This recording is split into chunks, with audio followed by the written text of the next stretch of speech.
Okay, so what happens if you have a curved pot, but you want to make it so that the pot drip tray, the saucer underneath it, fits perfectly to the pot? So that's a little bit trickier, so I'm going to show that now. The first thing we need to do is make a little ridge in the base to make the saucer fit into. So the first thing we're going to do there is on this plane 2, I'm still using plane 2. Actually, I might just show how to do that again. So delete plane 2, and we're going to go from the bottom of this pot, click, we're going to make a new plane, reference geometry plane. We're going to make that plane 5 centimeters away from the pot. You can see that that's 5 centimeters away, and then I'm going to click tick. So now we have a new plane, and I can call it something like,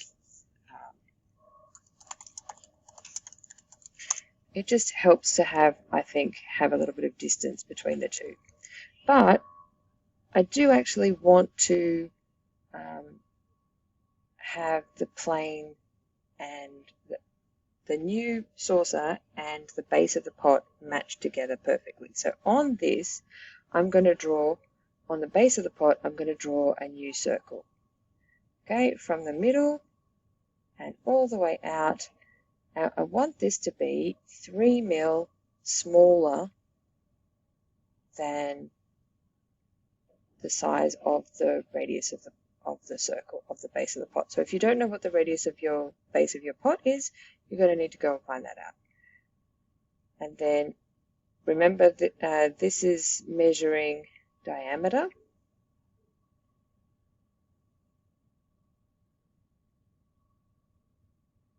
Okay, so click on the circle, and it's going to give us the diameter. So my base is 60. If I take away 2 lots of 3, then I get to 54. I'm just going to make it slightly smaller than that so that it's not too tight to fit together. So 53.75, half a millimeter, let's go with that. 53.5. And now I want to extrude that out off that face so that it sticks out a little bit. Just 3 mil, just a little bit, 2 mil, 3 mil, just so that we can have it locked together with the saucer. So let's exit the sketch, and we're going to extrude that. This thing, thanks very much. I want to extrude that.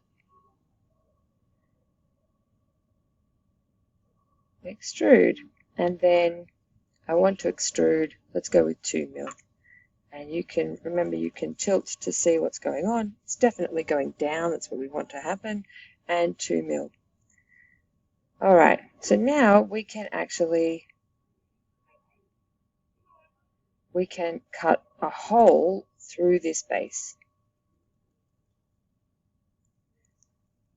We want to have a couple of holes in the base, so I'm now going to click on that base. I'm going to make a circle, probably too big, about that size, 4 mil or something. And then once I've got a circle, I'm going to extrude cut that. So exit sketch, features, extrude cut.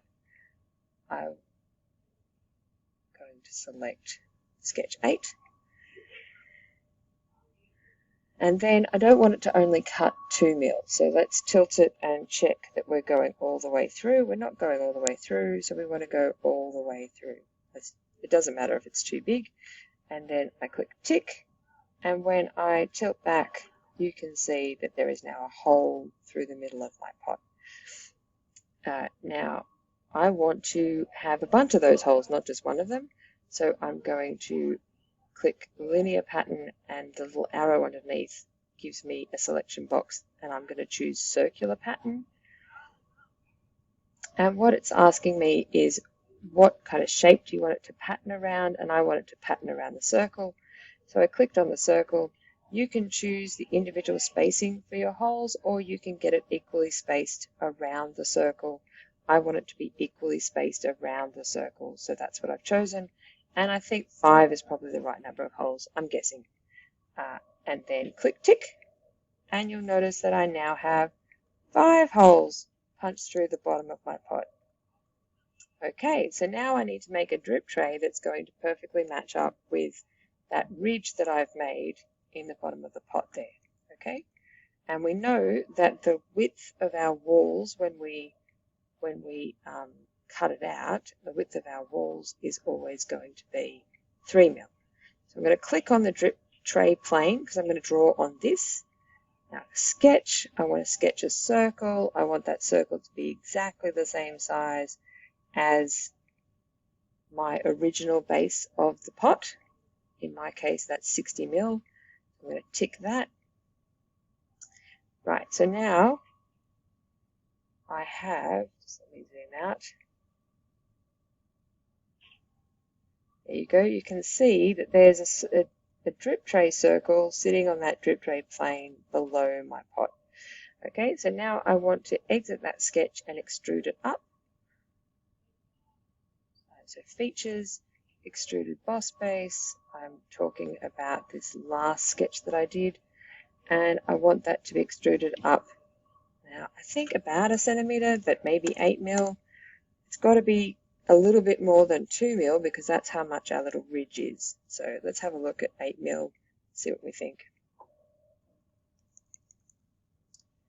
Okay, that's probably about right. Maybe a little bit less. Let's go with 6.